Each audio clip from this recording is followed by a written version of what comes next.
So if you're just now joining us, overnight, the Illinois State Rifle Association filed the first federal lawsuit against Illinois' gun ban and registry.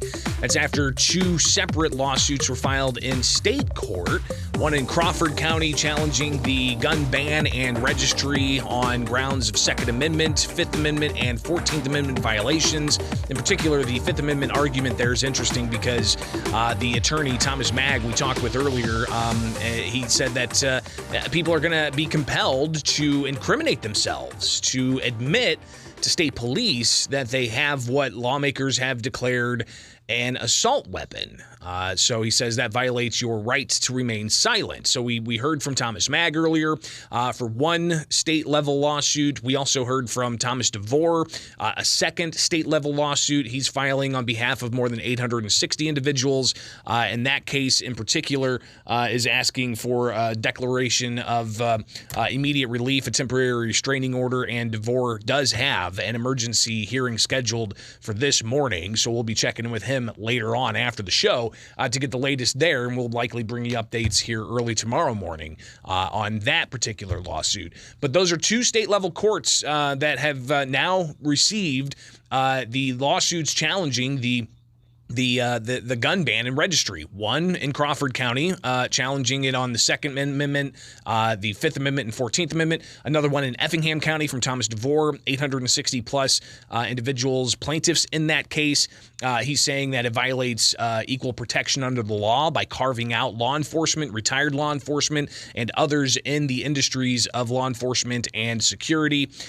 So he says that that violates equal protection rights that all individuals have, especially when it comes to a fundamental right, he says, like the Second Amendment's right to keep and bear arms. So two state-level courts. And then overnight, about 10:30, I got an email from the Illinois State Rifle Association saying that indeed they have filed their lawsuit as well. And before that lawsuit was filed, I connected with Ed Sullivan from the Illinois State Rifle Association. He talked a bit about the trajectory here of what to expect and just the overview of the general consensus that gun rights groups have of this law being a violation of the Second Amendment right to keep and bear arms. Obviously, we all know that this unconstitutional law has already been signed in the wee hours after it was passed by the General Assembly. Now begins the real fight. We obviously put up a good fight trying to not get this passed in the General Assembly, but with the Democrats having a supermajority plus a governor, unfortunately, that didn't happen. This morning, there was a lawsuit filed. Mr. Magg filed on behalf of some people in Southern Illinois. I believe that there are at least two more lawsuits that are going to be filed. I represent the Illinois State Rifle Association. We have two partners we're working with right now, the Second Amendment Foundation and the Firearms Policy Coalition, groups that we have filed lawsuits in the past and groups that we have present lawsuits filed that we're working on as we speak. We would hope that within the next few days, we would have a lawsuit filed. We put out requests for plaintiffs about 4 or 5 days ago, and we've actually received about 400 inquiries to be a plaintiff. So that takes a little time to vet, make sure that they're good fits for the lawsuit and so forth. We don't want to leave anyone behind. But overall, what I see is kind of a resurgence of interest, anger, I guess is the word.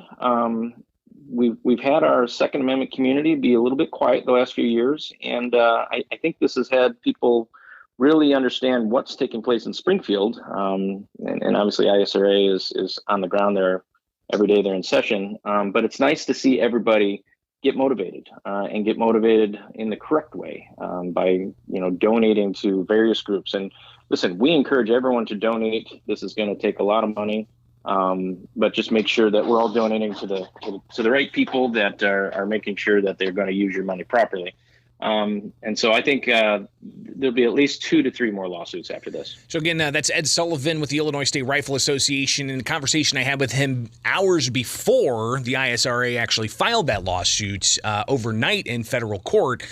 So he talked about, anticipating that they'll file in the next few days. Well, they ended up filing overnight. So you're waking up this morning finding out that it's not just one, but there are 3 lawsuits that have been filed, 2 in state court, 1 in federal court by the Illinois State Rifle Association. And when I talked with Ed Sullivan from the ISRA yesterday, He talked about the multiple groups that are suing in various courts and how the gun rights movement should coalesce around just the idea of prohibiting this law from actually being enforced. Well, there's no doubt that if we could get folks all around to work together and coordinate resources, that's the bigger issue, is coordinating resources.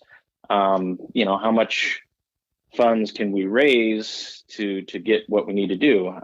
When ISRA was part of the McDonald case, our end was $600,000 over the life of that lawsuit. So I would expect our end to be close to $1 million. And so that's where the coordinating of resources could help. There was a lawsuit filed this morning that we didn't even know about that came forth. And so I just don't know that we're going to be in a position to coordinate all the various groups that want to be a part of it. There's another group out there around, so there's a local group up here called State Rifle Association that's part of a group that just announced today. So unfortunately, it probably won't happen because of the different groups and personalities and so forth. But either way, what is important, Ed, is that we get this lawsuit filed, whoever is going to file it, to try and get a stay, because right now our Second Amendment rights are being infringed as we speak, the minute the governor signed that bill. And so it's more important to get something out, I think, to stop the process, and then we'll see which lawsuits have the most merit, and those are the ones that will be successful. So essentially, Ed Sullivan saying that regardless of which lawsuit does it, the goal is to get a stay on this and to block it from being implemented any further. But he also talked about how the work doesn't stop there with the courts, because the legislature's back in session, and there's a lot of things that could happen, including more legislation to go after individuals' Second Amendment rights. And so obviously the most important thing to take place is to get the stay put forth so we can return to our Second Amendment rights. But remember, the Democrats are still coming for us. There's, I don't want to say Democrats. That's probably the wrong term. But obviously we know most of the folks that voted for this, or all of them, but one were Democrats. But the anti-gunners agenda will not stop today. They already are talking about going after manufacturers for deceptive practices. That's something that AG Raoul has been talking about for some time. They still are going to try and push forth fingerprinting, mandatory fingerprinting. Right now it's optional if someone chooses to get a benefit for it. So this won't stop today, just because we have this atrocious unconstitutional law. They're going to try and enact more things that will take away our rights bit by bit, and we know that's the case. So ISRA will be on the ground in Springfield next week when we go back to session. So again, that was Ed Sullivan from the Illinois State Rifle Association. Some of the conversation I had with him before they filed their lawsuits overnight in federal court in the Southern District of Illinois. It's the third lawsuit filed, the first one in federal court. A lot more to come on that. Governor J.B. Pritzker right now is on CNN.